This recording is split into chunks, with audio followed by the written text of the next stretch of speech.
8:30 here on the Radio Wammo Breakfast.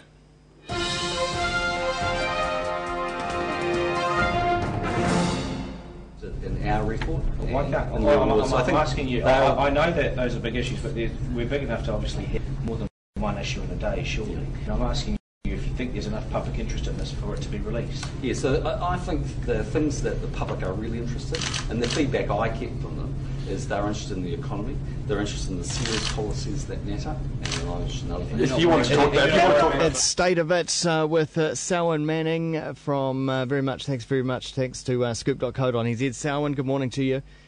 Good morning, Glenn. Now, we're into week 3 of the election campaign. You've covered a few election campaigns in the past. Is this one of the... I guess. Yes, it was one of the strangest campaigns you've ever seen.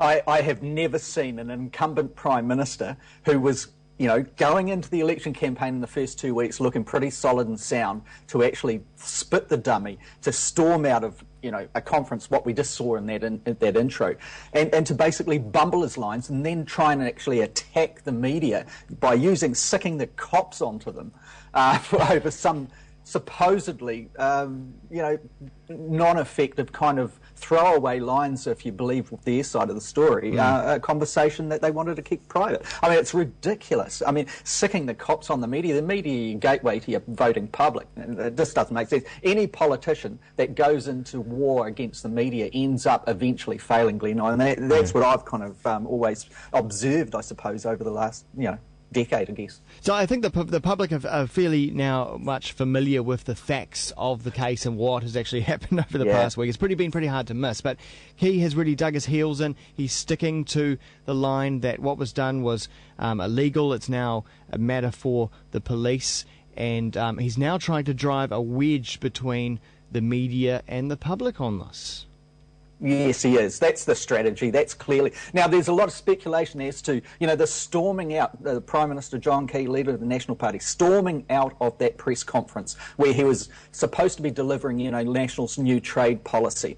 Getting questions from Duncan Garner at the end of that spiel on this issue, and then storming out after about 4 or 5 times of trying to actually package his key lines as if he had been once again schooled by Crosby Textor on this. It was like...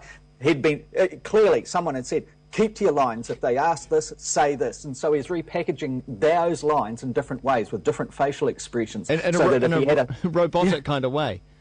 Robotic kind of way. And then when he'd exhausted that and it became embarrassing, he just kind of, off he goes, bang. He didn't rip microphones out of the thing like old Bob Tizard years ago, and storm off. He kind of just kept his composure, to give him credit, I suppose, but turned around and off. And Duncan, Duncan Garner, he did a fantastic job there, I thought, in the public interest of keeping on asking about this. And it's not one of trivialising the campaign. This is nothing about the cup of tea or what was said over that cup of tea with that John Banks guy. It's more about Key's decisions. One, inviting the media, and then naively expecting to be able to control everything around that. The other thing on that, you've got to wonder about the legalities. I think that cafe, surely when a cafe's up and trading, that's not a private premise or something, anything like that. That seems to me to be public ground. To then exclude media that are basically members of the public from a public place. It's a bit presumptuous, to say the least, in my view as well. But, this is all about decisions that Key made, and it's exposing him. Every comment he's made, when he has made one on this, ever since last, Friday, has been appalling. Where's the logic that connects some of those things? This thing about conversations about children with suicide. I mean, how ridiculous and how insulting and how hurtful. Has this guy got any empathy at all? It's one of the longest, one of the longest possible bows you could draw in this situation. Yeah, absolutely. What effects are going to have on the polls? Glenn, I think you and I probably take a different line. I think we do, because have you seen the Herald Digipoll this morning? National Party support. It's dropped maybe a percentage point. They've just nudged below 50%. Winston Peters is up a little bit, but everything else is pretty much the same. you know, my premise on this is this is biting in longer and longer. As people kind of get over the weekend and they kind of start to chew the fat with others on this, they'll start to think, well, you know, this guy John Key, who we've all enjoyed, you know, we like his style, he's a kind of leader we want. Actually, when he's under pressure, he doesn't actually look too flash. And I suggest that's not a little bit with New Zealand First. You know, New Zealand First is on 4.9. That's teetering on getting back into Parliament. That's a long way up from where he was only 3 weeks ago.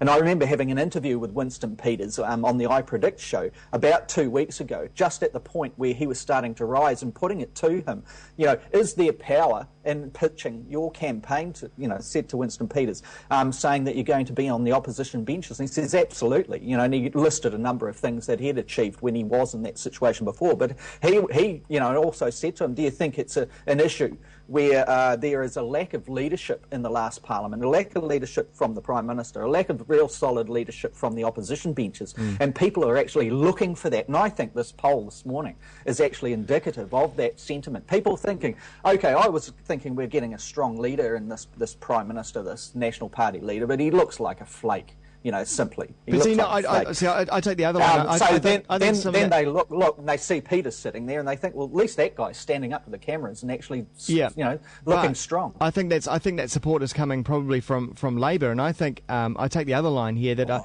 I think National Party supporters are seeing this nice man that they've loved for the past 3 years being badgered by the media, and they just feel sorry for him, and they think, no, they just want to get this guy over the line because they've supported him for the past 3 years. They made their mind up a long time ago about this election, and they hate the media right now, and they love John Key and they want to see him win. Well, that might be the case, but you imagine being Stephen Joyce at the moment. You know, you're responsible for rolling the so-called prize fighter out there to have a big scrap publicly in this election campaign and to come through with a few knockout punches of his opposition.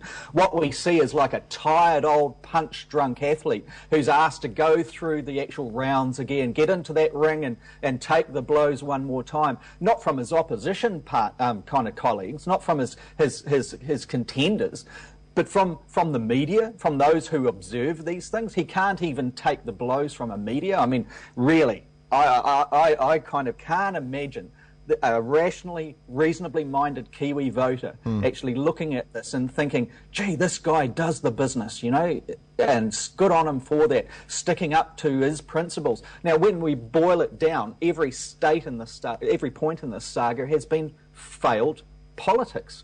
And at the end of the day, it is the profession that they're in. Yeah. You know, it is. They are not there to be like a barman or to be a fantastic host, you know, for any dignitaries that are coming along. Leave that to old Jerry Mataparo, you know. This is a Prime Minister. He has got to be a politician. If he can't actually weather the storm, well, it's time he probably got out. And if I saw anything in his face yesterday on the latest news bulletins, it looked like he was wanting to get out. Okay, of course, it's not just John that's or John Key that's on the ropes. It's also Banks, and I do want to play this clip here of Banks being crucified is possibly the word. He's been decapitated by Paddy Gower on this one. It's one to watch. Here we go. Did you imply to the Prime Minister that restructure would go on without Don Brash? I couldn't tell you what I implied to the Prime Minister or didn't imply to the Prime Minister or said to the Prime Minister. At the third time of asking, it was Stonewall. Did you discuss a future without Don Brash? I would never discuss what I talked to the Prime Minister about. Then we asked, did he make specific reference to Don Brash's character over the teacups? Oh, I wouldn't want to talk about what I might have said and what I didn't say and what I could have said. Haven't you got the tapes? Actually, we had a transcript, so we offered it to him. I'm not interested in the transcript. I'm not interested in the transcript. I've moved on. I've moved on from the cup of tea. Then came an admission. He could remember it after all. No, I don't need to look at it. I remember my conversation. So did you? What can you say? What can you say? Are we seeing the end of his political career right there? If the good, reasonably minded voting public go for that guy, well, there's something majorly wrong. You know, as long as the National Party does not let old Goldsmith front the cameras and people to see what he looks like and what he stands for. Nationals in to win on that seat, I'm sure. You know, that piece of Paddy Gower, just to even get Banks on his own in that park, he deserves a medal for that. The public has been served well by exposing the illogic of John Banks. And John Banks looked like he was a good 10 years past it there. And what you didn't see in that clip was the end of it. And it was pure poetry of seeing John Banks walking away looking kind of a little bit dishevelled as he went around the corner. And I thought, good on Patrick. He showed the public what we're dealing with here. And do these guys deserve the vote? Well, that's in the hands of the public in just over a week, isn't it, Glenn? Well, it is, yes, indeed. We'll find out what the public makes of this circus next week. Thanks very much, Selwyn. Okay, Glenn, take care. Selwyn Manning for State of It. Go and find this as a video once more up at scoop.co.nz.